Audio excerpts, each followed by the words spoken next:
හෙට හදින මහජන සම්පතේ අංක ටික අනිවාර්යයෙන්ම මට අද කියන්න පුළුවන්. ගොවිසත් අද පුළුවන් මහජන සම්පත මහජන සම්පත. මහජන සම්පත දිනවනවා. අනිවාර්යයෙන්ම. මහජන සම්පතේ අංක 4ක් දීලා දැන් 87 දෙනෙකුට මම මේ අවුරුදු 5 ඇතුළත ටිකට් අන්දලා දීලා තියෙනවා. වගකීමෙන් කියන්න ඕනේ ඔය. වගකීමෙන් අනිවාර්යෙන් වගකීමෙන් තමයි කියන්නේ. දැන් ජනාධිපති යාළු කරලා දෙන්න කිව්වත් ඒක යාළු කරලා දෙන්න පුළුවන්. ඒ දෙන්න එයාගේ විස්තර තියෙනවා නා.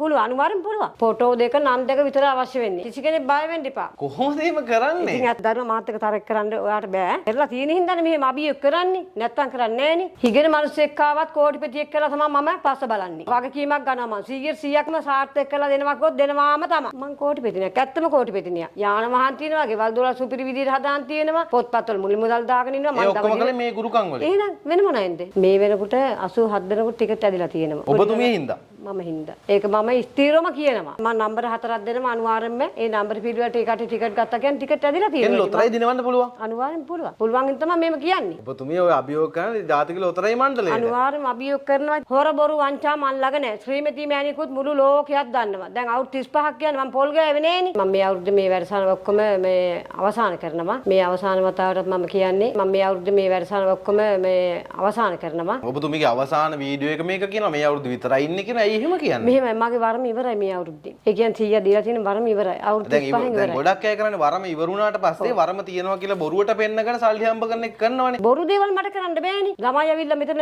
පස්ට ඇවිල්ලාපත් මම මුදල්ලා මම මොනවද ඒ කටයුතු කරලා දෙන්නේ. මට එහෙම දේවල් කරන්න බෑ. මම දුවලා තුන්දෙනාට මේ වරම දීලා තියෙන්නේ. තුන්දෙනාමයි බාල එක්කනයි වැඩිමාළු එක්කනයි දෙවෙනි තුන්දෙනාම. ගෑල් ළමයි තුන්දෙනා මේ වරම දීලා තියෙන්නේ. ඕනම ප්‍රශ්නයක් ගැල්ලුවා මයි ළමයි තුන්දෙනා ගාවට යන්නේ. ඕනම ප්‍රශ්නයකට විසඳුමක් ඒලා කට්ටිය ගාව තියෙනවා. ව්‍යාපාරවල කරන ළමයි බිස්නස් එකක් හෝ වෙල්ද රැකියාවක් හෝ ඕනම දෙයක් මම දින දවස් 9ක් ඇතුළත ගොඩ දානවම තමයි. අනිවාර්යෙන්ම ගොඩ දානවා දින 7යි. දවස් 9ක් අපි යොදා ගන්නවා දින 7ෙන් ගොඩ දානවා. පුරුදු වෙන්නත් නෙමෙයි. අත්දැකීම් තියෙනින්ද කියන්නේ පරම්පරාවෙන් ආපු දෙයක්. මං කරන වැඩ සාර්ථක ප්‍රතිඵල මං අරන් දීලා තියෙනවා. මං බය නැතුව කතා කරන්නේ වැඩක් කරන හින්දා. අපි මිනිස්සුනේ වැඩක් බාර දෙනකොට විශ්වාසය තියෙන්න ඕනේ. විශ්වාසයෙන් නැත්නම් මම වැඩ බාර ගන්නෑ. ඒ විශ්වාසය අනුවන් තහවුරු කරනවම තමයි. අනියන් සම්බන්ධකම් ගත්තයින් පස්සේ දැන් ගෑණි වෙන මිනිහෙකුට යාළුවා ඕම් මිනිහා එනවා. මිනිහා ගෑණියක් එක්කලා ඕම් ගෑණි එනවා. මෙහෙම දෙන්න එක් කරන්න පුළුවන්. බැරි කමක් නැහැ. ඒවට දින ගණන් තියෙනවා. අපි අනිවාර්යයෙන් මේවට දින 7ක් විතර යොදා ගන්නවා. දෙන්නෙක් වෙන් වෙලා ඉනවා නම් අනිවාර්යෙන් එක් කරන්න පුළුවන්. ඒ දෙන්නගේ ෆොටෝ දෙක නම් දෙක අනිවාර්යෙන් ගේන්න ඕනේ. මීගමුවේ දෙන්නෙක් තමයි වෙන් වෙලා ඉදියේ. කොහොම හරි මහත්තයා ඉතාලිය වල ඉදියේ. නෝනා එනකොට කොහොම හරි මහත්තයත් එක්ක වෙන් වෙලා